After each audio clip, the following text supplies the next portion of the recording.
वीबैक यानी कि vaginal birth after caesarean section.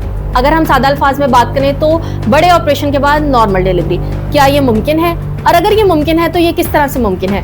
Doctor साहबा, मेरी पहली 2 होम डिलीवरीज थी, फिर मेरा बच्चा उल्टा था, मेरा सिजेरियन हो गया और अब मैं दोबारा होम डिलीवरी करवाना चाहती हूँ अपने नेक्स्ट बच्चे की, तो क्या मैं करवा सकती हूँ?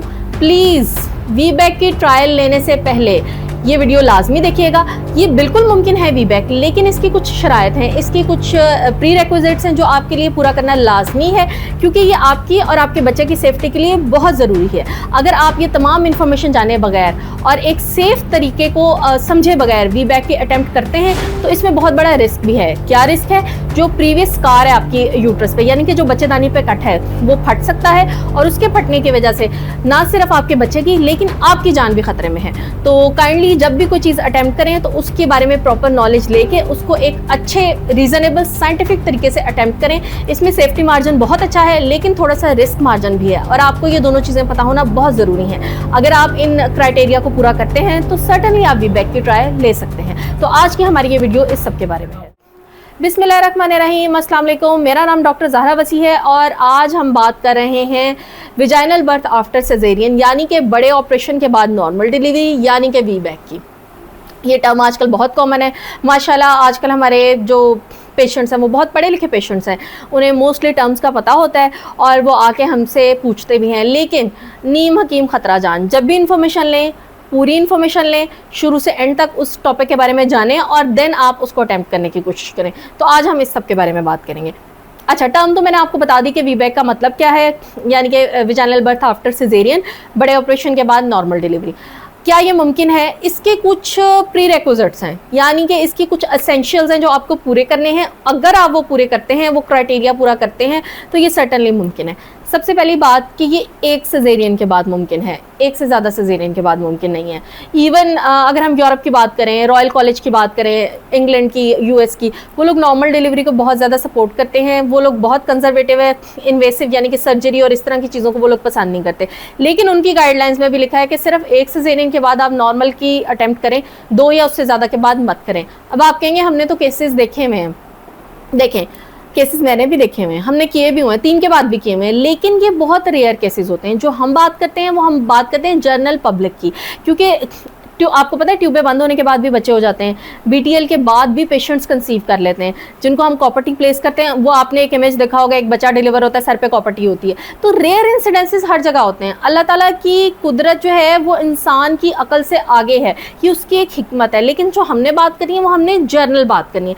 तो जर्नली अगर आप वीबैक की ट्रायल लेना चाहते हैं तो आपका सिर्फ एक सिजेरियन होना चाहिए, उससे ज़्यादा नहीं। तो पहला हमारा पॉइंट ये था। अच्छा, पॉइंट नंबर 2 है कि आप देखिए आपका सिजेरियन किस वजह से हुआ था। अगर तो आपका पहला सिजेरियन इस वजह से हुआ था कि आपकी हड्डी छोटी है, बच्चा आपकी बर्थ किनाल में नहीं आया या आपको पेन्स नहीं आई, तो इस दफ़ा भी आपके चांसेस अच्छे नहीं हैं, क्योंकि आपकी बर्थ किनाल ने एक दफ़ा भी एक नॉर्मल डिलीवरी के प्रोसेस से वो नहीं गुजरी है और आपका सिजेरियन हुआ ही इस वजह से था कि आपका जो है बच्चा नीचे नहीं आ रहा या पेन्स नहीं आ रही। तो सेकेंड टाइम भी चांस नहीं है। जब फर्स्ट टाइम नहीं हुआ तो सेकेंड टाइम बहुत कम चांसेस हैं। तो इसके अंदर ट्रायल लेने के कोई बहुत ज़्यादा फ़ायदा नहीं है, नुकसान ज़्यादा।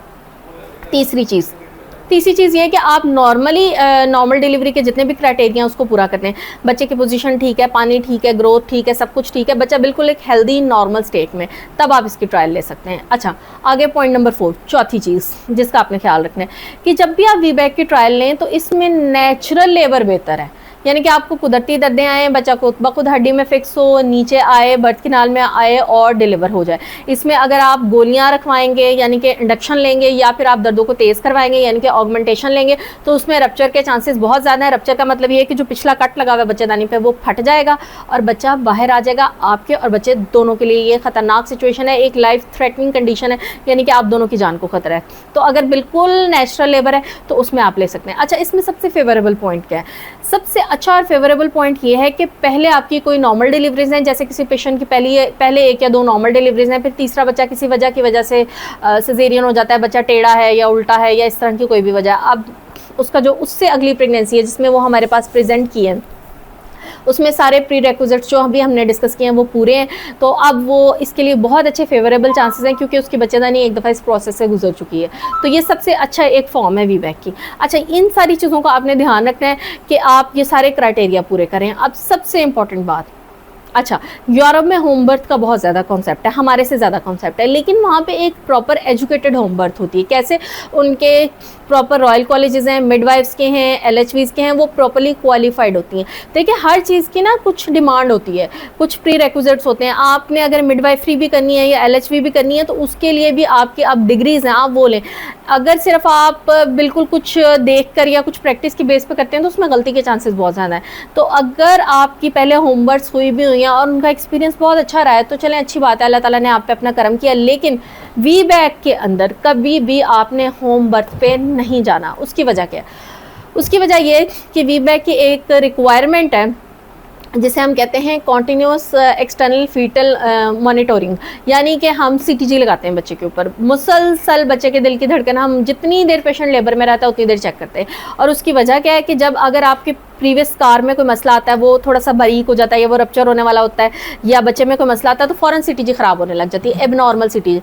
जैसे सीटीजी ख़राब होती है हम फ़ौरन उस ट्रायल को ख़त्म करते हैं और फ़ौरन उसको सिजेरियन में कन्वर्ट कर देते हैं। तो अगर आप होम बर्थ की ट्रायल ले रहे हैं वी बैक के केस में, तो ना वहाँ पे सीटीजी होगी, ना कॉन्टीन्यूस मॉनिटरिंग होगी आपके बेबी की, तो किस तरह से पता लगेगा कि ये ट्रायल जो है ये प्रॉपर नहीं चल रहा? तो आप किसी हादसे का शिकार हो सकते हैं। तो इसलिए आपने जब भी वी बैक की ट्रायल लेनी है हमेशा किसी हॉस्पिटल में लेनी है। अब इसमें आप ये भी कहेंगे कि जी हमने घरों में सक्सेसफुल ट्रायल्स देखी हैं, तो मैं आपको वही बता रही हूँ, हम साइंटिफिक और लॉजिकल और जर्नल बात करते हैं। Exceptions are always there. तो आपने अपने आप को सेफ रखना है। अगर हम इसमें रप्चर के रिस्क की बात करें तो अगर आपके एक सिजेरियन के बाद आप वी बैक की ट्रायल ले रहे हैं तो 75%, ये मैं आपको आरसीओजी की फिगर्स बता रही हूँ, 72 से 75% चांसेस हैं कि आप डिलीवर हो जाएंगे और 25 से 27% चांसेस है कि रप्चर हो सकता है। और अगर आपकी पहले कोई नॉर्मल डिलीवरी है तो उसकी केसेस में ये 85 to 90% चांस है कि आप डिलीवर हो जाएंगे, लेकिन 10 से 15% चांस है कि आप रप्चर हो जाएंगे। 100% नहीं है। आपकी इवन अगर पहले भी नॉर्मल डिलीवरी है तो 10 से 15% आपको रिस्क है, और अगर पहले नॉर्मल डिलीवरी नहीं है तो आपको 25 से 27% रिस्क है कि आप किसी मसले का शिकार हो सकते हैं। तो इन पॉइंट्स को आपने अपने जहन में लाजमी रखना है। अगर देखें ज़्यादा प्रोपोर्शन सक्सेस की है, आपको मोटिवेट ही किया जा रहा है वी बैक के लिए, लेकिन प्री रिक्विजिट्स जो उसकी एसेंशियल्स हैं उसको पूरा करते हुए, ताकि आप किसी मसले का शिकार ना हो।